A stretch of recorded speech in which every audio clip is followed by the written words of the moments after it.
Hello दोस्तों, आज मैं आप लोगों को इसका सारा सोल्यूशन देने जा रहा हूँ। ए से लेकर जे तक अगर आपका कोई भी सेट है तो आप लोग मिला सकते हैं, क्योंकि हम क्वेश्चन के साथ आंसर बोलेंगे, समझ गए, और दिखलाएंगे आपको। तो इससे आप अपने कोई भी सेट में है तो आप उस पर मिला लीजिए। हाँ, और लास्ट में हमको ये कमेंट कर दीजिएगा कि आपका कितना सही हो। तो चलिए हम स्टार्ट करते हैं।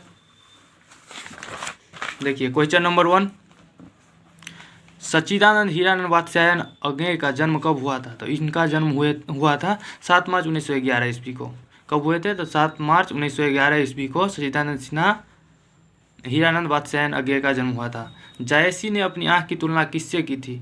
जायसी ने अपनी आँख की तुलना किससे की थी? तो दर्पण से की थी। निम्न में कौन कृति जायसी की नहीं है? तो भक्तमाल कंधमाल गुरु का है, मोहम्मद जायसी का नहीं है। चलिए, राधार सकेली किसकी रचना है? तो तुलसीदास महाराज जी का राधार सकेली रचना है। चलिए क्वेश्चन नंबर 5 पे चलते हैं। किसकी रचना श्रीमद् भागवत की पत्ती पर 12 स्कंदों में हुई? तो इसका आंसर अभी तक उनको नहीं मिला है, तो इसको अब तक छोड़ दीजिएगा, वो अभी निगेटिव में रहने दीजिएगा। तुलसीदास के दीक्षा गुरु कौन थे? तो तुलसीदास के दीक्षा गुरु नरहरि दास जी महाराज थे। नरहरि दास जी महाराज। निम्न में से कौन रचना तुलसीदास जी की है? तो दोहावली जो है वो तुलसीदास की रचना है। हनुमान बाहुक रचना कितने छंदों की है? तो 44 छंदों की हनुमान बाहुक रचना है। रामचरितमानस निम्न में से क्या है? तो रामचरितमानस जो है वो महाकाव्य है, बहुत बड़ा महाकाव्य है। छपे के अनुसार सबके हित का वचन कौन कहता है? तो तुलसीदास जी महाराज कहते हैं सबके हित का वचन। चलिए 11 पे चलते हैं। सूर्योदय हुआ और कुहासा जाता रहा किस वाक्य का उदाहरण है? तो ये जो है ये संयुक्त वाक्य है। संयुक्त वाक्य कौन सा वाक्य? तो संयुक्त वाक्य। निम्न में से शुद्ध वाक्य कौन है? तो इसमें शुद्ध वाक्य शास्त्री जी की मृत्यु से हमें बड़ा खेद हुआ, ये है, ये सब सारा गलती है, यही सही है। महादेव शब्द का पर्यायवाची क्या है? तो आप ही लोग बता सकते हैं, शंकर, ये तो सबसे ईजी है। दूषित शब्द का विलोम, दूषित का क्या हो जाएगा? स्वच्छ हो जाएगा। जो नया आया हुआ हो के लिए शब्द क्या है? नवांगतुक। नया आया हुआ, आगंतुक, नवा। चलिए क्वेश्चन नंबर 16 पे चलते हैं। घर का न घाट का, यानी कि कहीं का नहीं, ये तो आप लोग जानते हैं। हलवाई शब्द का स्त्रीलिंग रूप क्या है? तो हलवाइन है, हलवाइन। हम ऐसा क्यों नहीं कर सकते? कौन सा सर्वनाम है? तो प्रश्नवाचक सर्वनाम है, हम क्यों नहीं कर सकते? काम में लगा हुआ आदमी कौन पदबंध है? तो क्रिया पदबंध है। कौन सा पदबंध है? क्रिया पदबंध है। यथासंभव शब्द कौन समास है? तो अव्ययभाव समास है। चलिए नेक्स्ट पे चलते हैं। गजानन माधव मुक्तिबोध ने किस विश्वविद्यालय से एमए उत्तीर्ण किया? तो नागपुर विश्वविद्यालय से उसने उत्तीर्ण किया। कामायनी एक पुनर्विचार किसकी रचना है? गजानन माधव मुक्तिबोध की। कामायनी एक पुनर्विचार गजानन माधव मुक्तिबोध की रचना है। राष्ट्रीय त्यौहार के दिन हरचरना क्या पहने हुए थे? तो इसका भी आंसर अभी तक नहीं मिला हुआ है। चलिए 24 नंबर क्वेश्चन पे चलते हैं। निम्न में से कौन कविता संकलन विनोद कुमार शुक्ल का है? वह आदमी नया गरम कोट पहनकर चला गया विचार की तरह। एक तार लोहे का लंबा लकड़ी के 2 खंभों पर तना बंधा हुआ बाहर, यह पंक्ति किस शीर्षक कविता से उद्धृत है? तो प्यारे नन्हे बेटे के। समझ गए? चलिए अब क्वेश्चन नंबर 26 है। अगर अभी तक आपने लाइक और सब्सक्राइब नहीं किया तो ज़रूर कर ले, क्योंकि ऐसे ही आप लोगों के बीच बने रहेंगे और प्यार देते रहिए। प्यारे नन्हे बेटे को शीर्षक कविता किस कविता संकलन से संकलित है? तो वह आदमी नया गरम कोट पहनकर चला गया।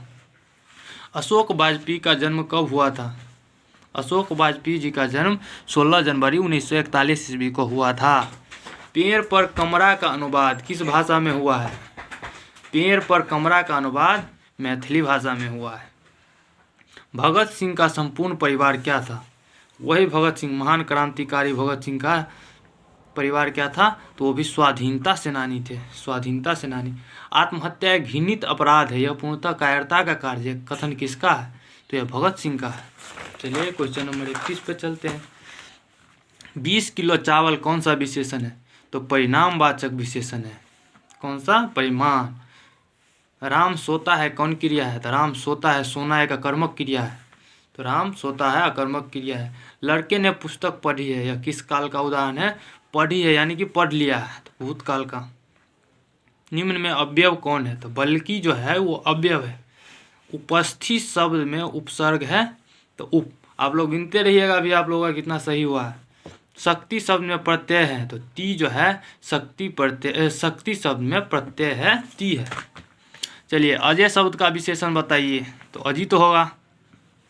अजय शब्द का विशेषण अजित हो गया, जिसे जीता ना जा सके। दो पदों का योग किसमें होता है? संधि में दो पदों का योग होता है। विद्यासागर शब्द कौन समास है? तो तत्पुरुष। विद्यासागर नाम है इसलिए तत्पुरुष।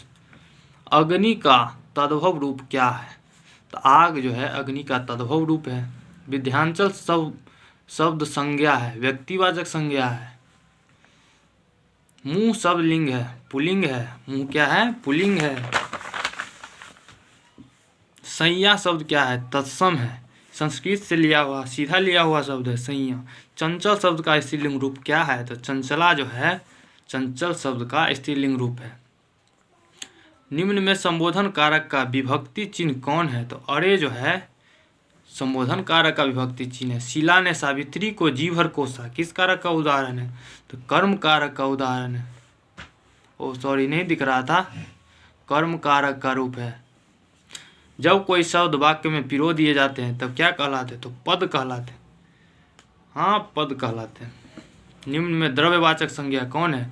तो पानी जो है वो द्रव्यवाचक संज्ञा है। चलिए 49 पे अब आधा पाठ कर चुके हैं।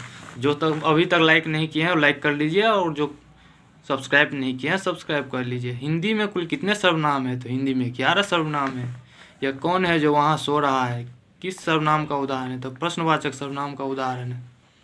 विमल बुद्धि हो तासु की, जो यह गुण सवन धरे। यह पंक्ति किस शीर्षक कविता से है? तो छपे से है। शिवराज भूषण में कितने अलंकारों का निरूपण हुआ है? तो 105 अलंकारों का निरूपण हुआ है। चिंतामणि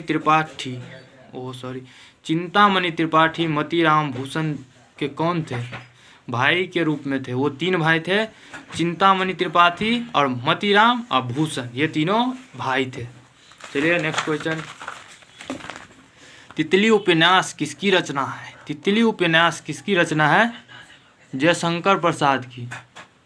जयशंकर प्रसाद के ज्येष्ठ भाई का नाम क्या है? भ्राता यानी कि भाई। शंभू रतन, सुभद्रा कुमारी चौहान और महादेवी वर्मा किस स्कूल में एक साथ पढ़ती थी? तो क्राफ्टवेट गर्ल्स स्कूल इलाहाबाद में दोनों पढ़ती थी। गुलामी का नशा नामक नाटक के लेखक कौन है? तो ठाकुर लक्ष्मण सिंह है गुलामी का नशा नामक लेखक।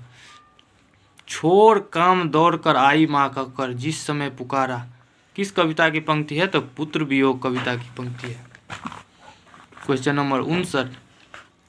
अजमेर बहादुर सिंह की रचना निम्न में से कौन है? लोग भूल गए हैं। गजानन माधव मुक्तिबोध का जन्म कब हुआ था? तो 1917 ईस्वी में। मिलनसार शब्द में प्रत्यय कौन सा है? तो मिलनसार में सार जो है प्रत्यय है। निर्भय शब्द में उपसर्ग है। नी जो है निर्भय शब्द में उपसर्ग है। निम्न में सार्वनामिक विशेषण का उदाहरण कौन है? कोई आदमी जो है यह सार्वनामिक विशेषण का उदाहरण है। चलिए क्वेश्चन नंबर 64 पे चलते हैं। वह घर से बाहर आया, किस कारक का उदाहरण है? तो अपादान कारक का, क्योंकि वह घर से बाहर होता है तो अलग होता है। सोना शब्द कौन लिंग है? सोना शब्द पुल्लिंग है। तोता शब्द कौन सा संज्ञा है?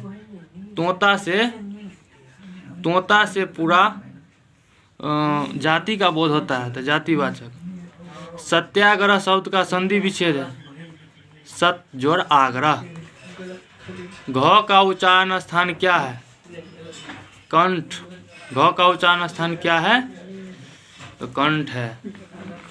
चलिए नेक्स्ट पे। महोत्सव शब्द का संधि विच्छेद है महाजोर उत्सव। महोत्सव का शब्द का संधि विच्छेद क्या है? तो महोत्सव महाजोर उत्सव है। चलिए नेक्स्ट पे। 76 बात बनाना मुहावरे का अर्थ क्या है? तो बहाना करना, बात बनाना मुहावरे का अर्थ है।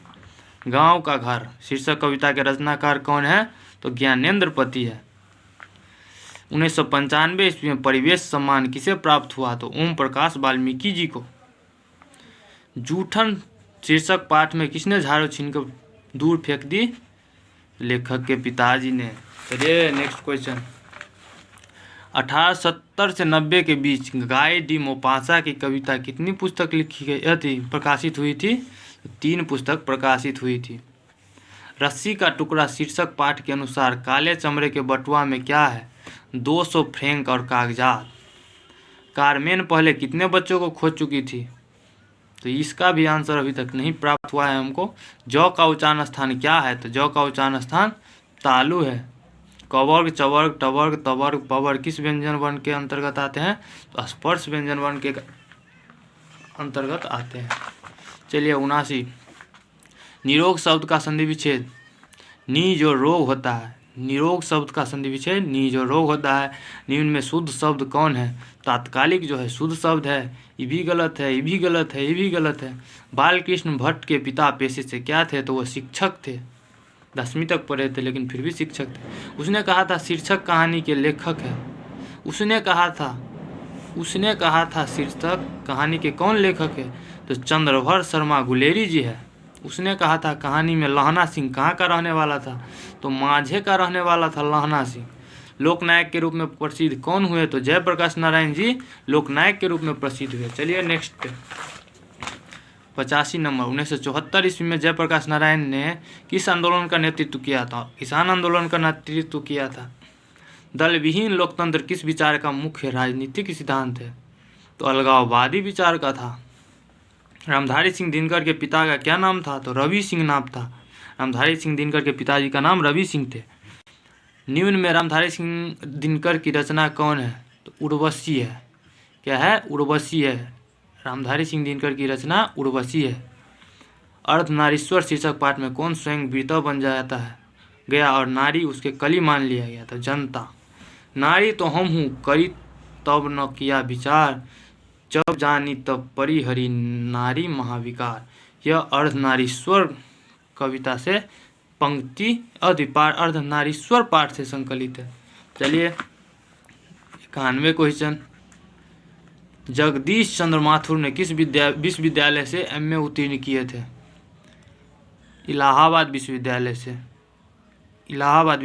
से। प्रयागराज था कुछ करके।